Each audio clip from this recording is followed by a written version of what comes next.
Blessed are the meek, for they shall inherit the earth. In the name of the Father, and of the Son, and of the Holy Ghost. Today, as it is the first Friday of the month,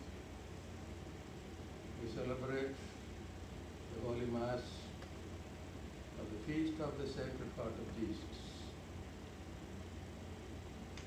Devotion to the Sacred Heart of Jesus makes us become meek and humble of heart.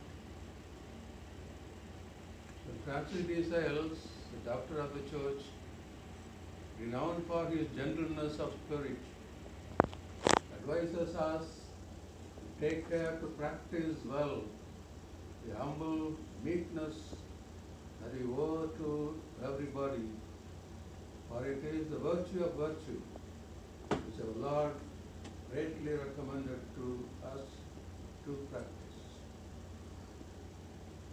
Our retreat resolutions begin with the teaching of Jesus, who said, "Come to me, all you that labor and are burdened, and I will refresh you. Take up my yoke upon you and learn of me, because I am meek and humble of heart. You shall find rest in your souls. For my yoke is sweet, my burden light." What then is meekness? According to St. Thomas Aquinas, meekness is a gentleness that restrains us from anger, or restrains us from expressing our anger easily. The meekness manifested by God and given to the saints is a fruit of power. It is enduring injury with patience and without resentment, for which we need real power. Meekness is not weakness. It is a power from God. Gentleness is the spirit of humility and does not consider itself too good or too exalted for humble tasks. Meekness or mildness is recognizing our smallness before Almighty God. This attitude, we will esteem our neighbors better than ourselves. Meekness is the 8th attribute among the 12 fruits of the Holy Ghost, given to us by St. Paul in his epistle to the Galatians, chapter 5:23. We are to be meek. That means yielded, teachable, and responsive. First of all, in our relationship with God. And secondly, meekness, which means humble, gentle, and respectful in our relationship with people. To become this kind of person, we should submit ourselves to God, that He would aim and train us. The Bible places great value on meekness. In Matthew chapter 5, verse 5, Jesus said, "Blessed are the meek, for they shall inherit the earth." That is a mighty big reward for being meek. The phrase "inherit the earth" is also similar to say, "Theirs is the kingdom of heaven," as it is said in verse 3 of chapter 5. Our inheritance really is spiritual. As it is in Acts chapter 20, verse 32, we are the heirs in the kingdom of Christ.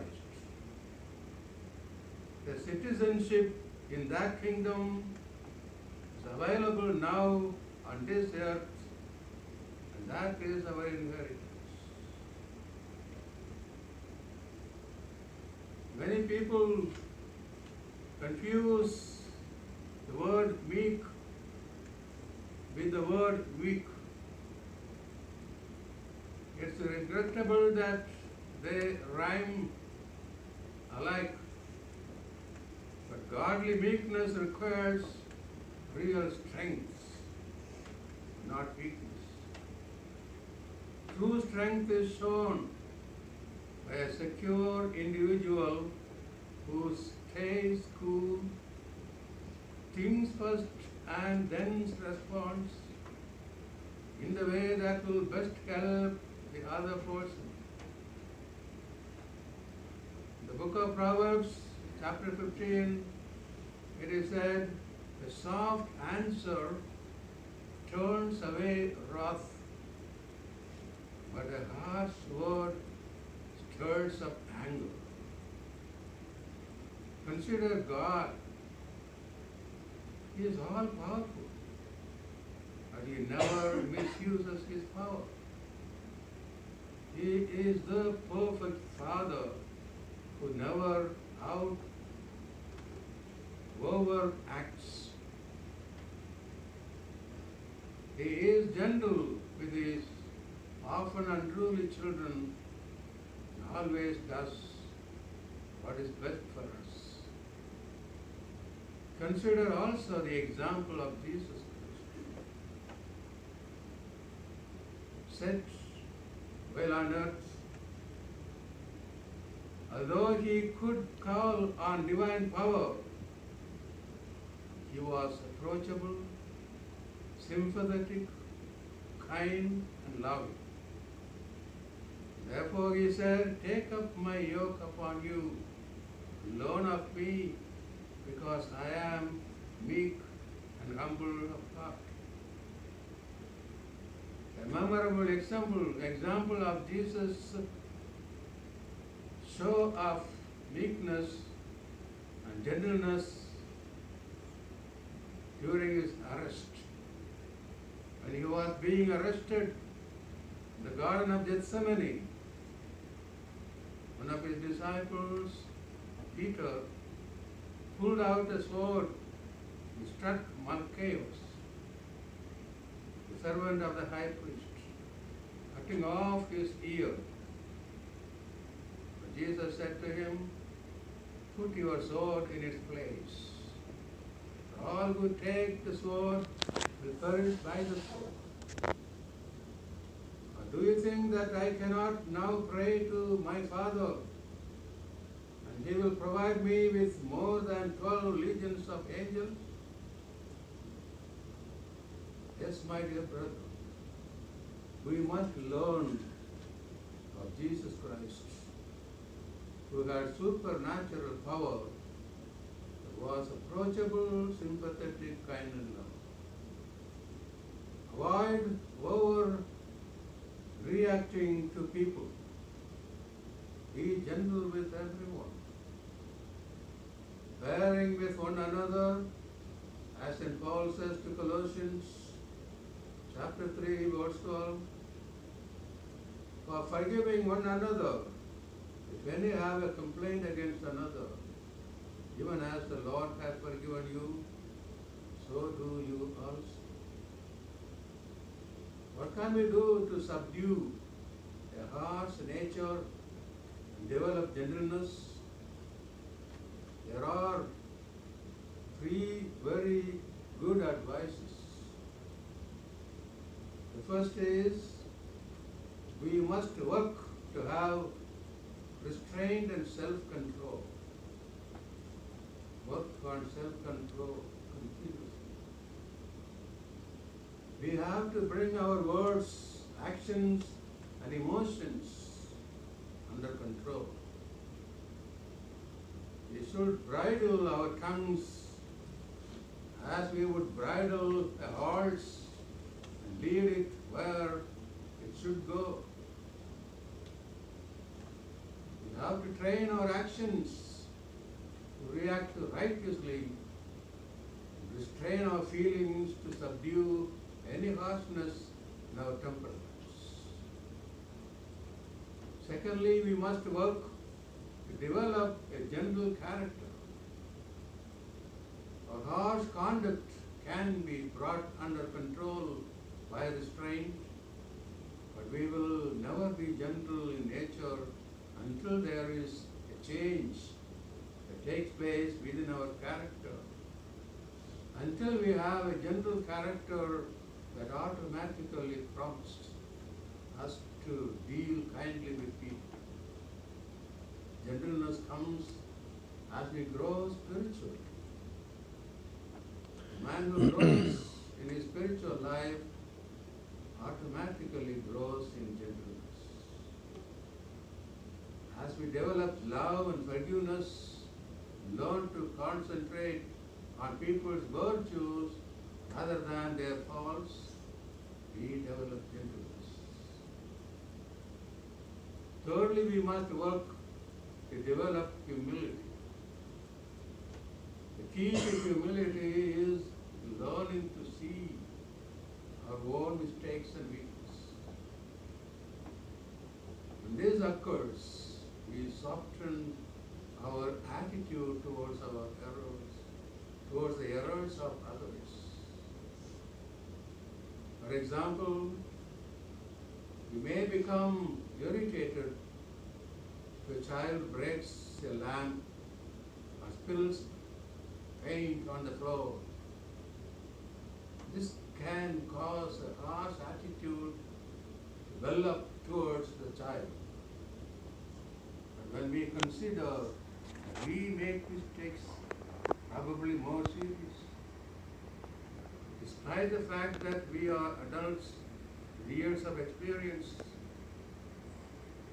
we are humble, and it becomes easier to face the mistakes that others make with a great gentle attitude.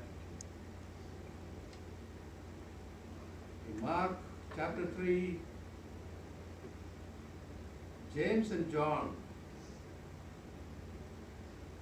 were called the Son of Thunder, a name given to them by Christ.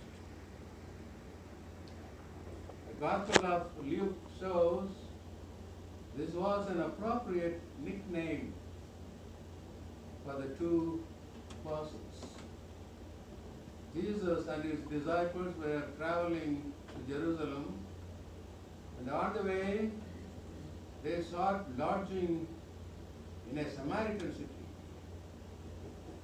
Historians tell us of the long-standing enmity between Samaritans and the Jews. Samaritans refused to allow Jesus to enter their city.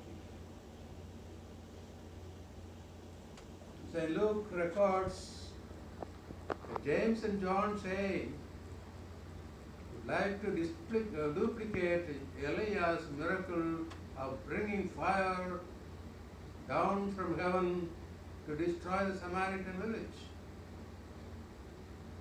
But he turned and rebuked them and said, do you not know what manner of spirit you are of? For the Son of Man did not come to destroy men's lives, but to save them. Jesus set James and John straight in their attitudes. And his unequivocal response comes through in his statement that he turned and rebuked them. Jesus let James and John know that their attitude should be one of meekness and gentleness. Here we see the main reason for gentleness.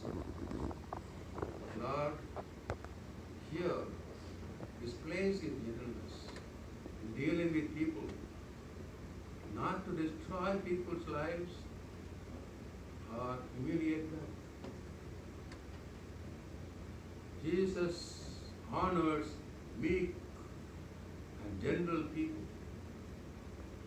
In the Sermon on the Mount, our Lord says, "Blessed are the poor in spirit. Blessed are the meek. Blessed are the merciful. Blessed are pure in heart. Blessed are peacemakers."